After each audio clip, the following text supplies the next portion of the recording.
వైఎస్ఆర్సీపీ ప్రభుత్వం గత 5 ఏళ్ల పాలనలో పాలకులు దాచుకోవడం తప్ప పాణ్యం నియోజకవర్గం అభివృద్ధి చేయడంలో విఫలమయ్యారని పాణ్యం నియోజకవర్గ టీడీపీ ఎమ్మెల్యే గౌరు చరితారెడ్డి అన్నారు. పాణ్యం నియోజకవర్గ ఎమ్మెల్యే గౌరు చరితారెడ్డి సుపరిపాలనలో తొలి అడుగు కార్యక్రమంలో భాగంగా కల్లూరు అర్బన్ 21వ వార్డు పాలకొట్టాల కాలనీలో ఇంటింటికి వెళ్లి కూటమి ప్రభుత్వం అమలు చేస్తున్న సంక్షేమ పథకాలపై ప్రజలకు కరపత్రాలు పంపిణీ చేస్తూ అవగాహన కల్పించారు. ఈ సందర్భంగా ఎమ్మెల్యే గౌరు చరితారెడ్డి మాట్లాడుతూ ప్రజల సంక్షేమమే మా ప్రభుత్వ లక్ష్యం, ప్రతి ఒక్కరికి న్యాయం చేయడమే ఉద్దేశం అని తెలిపారు. ఇక వైఎస్ఆర్సీపీ ప్రభుత్వంలో పాలకులు ప్రాజెక్టుల పట్ల నిర్లక్ష్యంగా వ్యవహరించి ప్రాజెక్టు పనులు పూర్తి కాకుండా చేశారని అన్నారు. అన్నదాత సుఖీభావ పథకం కింద రైతులకు లబ్ధి జరిగిందని అన్నారు. రాష్ట్రం ముఖ్యమంత్రి నారా చంద్రబాబు నాయుడు రైతుల సంక్షేమం కోసం కృషి చేస్తున్న వ్యక్తి నారా చంద్రబాబు నాయుడు అని తెలిపారు. అన్నా క్యాంటీన్లు గతంలో వైసీపీ ప్రభుత్వం అధికారంలో ఉన్నప్పుడు అన్నా క్యాంటీన్లను మూసివేసింది. ఈ ప్రభుత్వం అధికారంలోకి వచ్చిన తర్వాత 204 అన్నా క్యాంటీన్లను ఓపెన్ చేయడం, కేవలం 5 రూపాయలకే రుచికరమైన నాణ్యమైన భోజనాన్ని అందజేయడం జరుగుతూ ఉంది. అంతేకాకుండా చంద్రబాబు నాయుడు గారు ప్రతి ఒక్క నియోజకవర్గానికి ఒక అన్నా క్యాంటీన్ ఇస్తామని చెప్పడం జరిగింది. కొత్తగా 113 అన్నా క్యాంటీన్లను కూడా ఓపెన్ చేస్తామని కూడా ఈ సందర్భంగా తెలియజేస్తూ ఉన్నా. ఇంకొకటి దీపం 2 పథకం. ఇది గతంలో చంద్రబాబు నాయుడు గారు ముఖ్యమంత్రిగా ఉన్నప్పుడే గ్యాస్ సిలిండర్లు పొయ్యిలు ఇవ్వడం జరిగింది. ఇప్పుడు ఈ ప్రభుత్వం అధికారంలోకి వచ్చిన తర్వాత ప్రతి ఒక్క కుటుంబానికి సంవత్సరానికి 3 గ్యాస్ సిలిండర్లు కూటమి ప్రభుత్వం అధికారంలోకి వస్తే ఇస్తామని ఆ రోజు మాట ఇవ్వడం జరిగింది. చెప్పిన రీతిగానే ఈరోజు ప్రతి ఒక్క కుటుంబానికి 3 గ్యాస్ సిలిండర్లు, నిన్ననే 3వ గ్యాస్ సిలిండర్ పైసలు కూడా నిన్నటి నుంచి పడుతూ ఉన్నాయని కూడా ఈ సందర్భంగా అందరికీ గుర్తు చేస్తూ ఉన్నా. తర్వాత తల్లికి వందనం.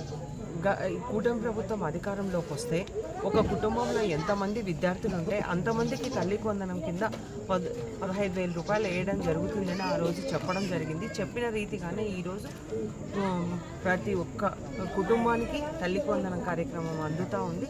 ఇంకా రాని వాళ్ళు ఎవరన్నా ఉంటే కూడా ఇంకా సెకండ్ విడత సచివాలయాలకు వెళ్ళి వాళ్ళను కనుక్కోవచ్చని కూడా చెప్పడం జరుగుతుంది. సెకండ్ విడత కూడా ఇవ్వడం జరిగింది. అంతేకాకుండా ఈరోజు ఇంకొకటి, రైతులు ఎప్పుడా అని ఎదురు చూస్తున్న అన్నదాత సుఖీభవ కార్యక్రమాన్ని కూడా కూటమి ప్రభుత్వం ఈరోజు శ్రీకారం చుట్టడం జరిగింది. స్టేట్ గవర్నమెంట్ 14,000, సెంట్రల్ గవర్నమెంట్ 6,000తో మొత్తం ఒక్కొక్క రైతుకు 20,000 సంవత్సరానికి అన్నదాత సుఖీభావ పథకం కింద జమ చేయడం జరుగుతుంది. కౌలు రైతులకు కూడా ఇస్తామని చెప్పడం జరిగింది ముఖ్యమంత్రి గారు. ముఖ్యంగా ఈ పథకం ద్వారా ఈరోజే మన ప్రధానమంత్రి నరేంద్ర మోదీ గారు వారణాసిలో ఈ పిఎం కిసాన్ కింద ప్రతి ఒక్క రైతుకు మొదటి విడతగా 2,000 అకౌంట్లో వేయడం జరిగింది. వాళ్ళు ఏ రోజైతే కేంద్రం వేస్తుందో అదే రోజు రాష్ట్రంలో కూడా వేస్తామని చెప్పడం జరిగింది. చెప్పిన రీతిగానే ఈరోజు స్టేట్ గవర్నమెంట్ వాటా 5,000, సెంట్రల్ గవర్నమెంట్ వాటా 2,000, 7,000 ఈరోజు రైతుల అకౌంట్లో జమ చేయడం జరిగింది. రెండవ విడతలో కూడా సెంట్రల్ గవర్నమెంట్ 2,000, స్టేట్ గవర్నమెంట్ 5,000, మూడో విడత స్టేట్ గవర్నమెంట్ 4,000, సెంట్రల్ గవర్నమెంట్ 6,000తో ప్రతి ఒక్క రైతుకు 6,000. మొదటి విడత ఇప్పుడు ఈ ఆగస్టులో వేసాం, మళ్ళీ రెండవ విడత అక్టోబర్లో, మూడవ విడత జనవరిలో వేయడం జరుగుతుందని కూడా ఈ సందర్భంగా రైతులందరికీ తెలియజేస్తున్నా. కార్పొరేషన్ అయితేనేమి, పల్లెల్లోనైతేనేమి జూలై 2వ తేదీ మొదలుపెట్టి ఈరోజు ఆగస్టు 2 ఒక రోజు కూడా క్రమం తప్పకుండా ప్రతిరోజు ప్రజలు తెలుసుకుంటూ కూటమి ప్రభుత్వం అధికారంలోకి వచ్చిన తర్వాత ఎటువంటి సంక్షేమ పథకాలు చేస్తున్నారు, తల్లికి వందనం అయితే ఏమి, అవన్నీ కూడా అన్ని అంటే సూపర్ 6లోని అన్ని పథకాలు, అలాగే అదొకటే కాకుండా అభివృద్ధి సంక్షేమం రెండు కళ్ళుగా భావించే ప్రభుత్వం మాది.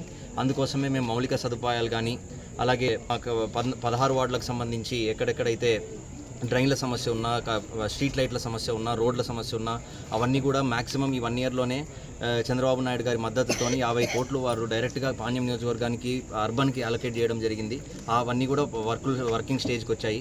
అలాగే మేము ప్రజలందరికీ కూడా వెళ్ళి చెప్తూ ఉన్నాము, ఇలాంటి ప్రభుత్వం మీరే బేరీ వేసుకోండి, ఇంతకుముందు ఎట్లాంటి వాళ్ళు ఉన్నారు, ఎట్లాంటి వాళ్ళు పాలించినారు, ఎక్కడ వాళ్ళ సొంత లాభం కోసం, స్వలాభం కోసం ప్రజాధనాన్ని వెచ్చించి ఏంటి అరాచకాలకు పడిపడిన వాళ్ళు ఎట్లాంటి, మేము మీతోనే ఉండాలనుకున్నాం, మేము ప్రజా నాయకులం కాదు ప్రజా సేవకులం అని మా నాయకుడు మాకు గుర్తు చేస్తూ ఉన్నాడు. అందువల్ల మేము ఈ మాకు మంచి విపరీతమైన స్పందన ఉంది. వాళ్ళ కొత్తగా ఉన్న సమస్యలు కూడా మేము తిరగడం వల్ల తెలుస్తూ ఉంది. దానికి అప్పటికప్పుడు త్వరితగతిన వెంటనే పూర్తి ఏదైనా చిన్నదానికి పెద్దదానికి మా దృష్టి అంతా కేంద్రీకరించి దానిపైన వాటిని క్లియర్ చేస్తూ ఉన్నాము.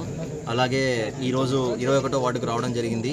ఇక్కడ ఈ పాలకొట్టాల ఏరియాల్లో కొన్ని ఎక్కడెక్కడ సమస్యలు ఉన్నాయి అవన్నీ వాళ్ళు మాకు చెప్పడం జరిగింది. అట్లాగే అందరూ చాలా సంతృప్తిగా ఉన్నారు ప్రభుత్వంని. ఇంకా ఇది మా తొలి అడుగు మాత్రమే, మేము అందుకే చెప్పాము ఇంకా 4 ఏళ్ల సమయం ఉంది.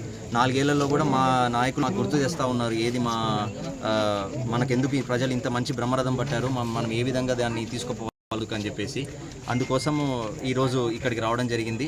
ఇంకా మాకు ఇలా ప్రజా సమస్యలు తెలుసుకుంటూ ప్రజలతో మమేకమయ్యి ప్రభుత్వాన్ని సంకీర్ణంగా అలాగే 2-3 టర్మ్లు ఇంకా వేరే వాళ్ళకి అసలు అవకాశమే లేకుండా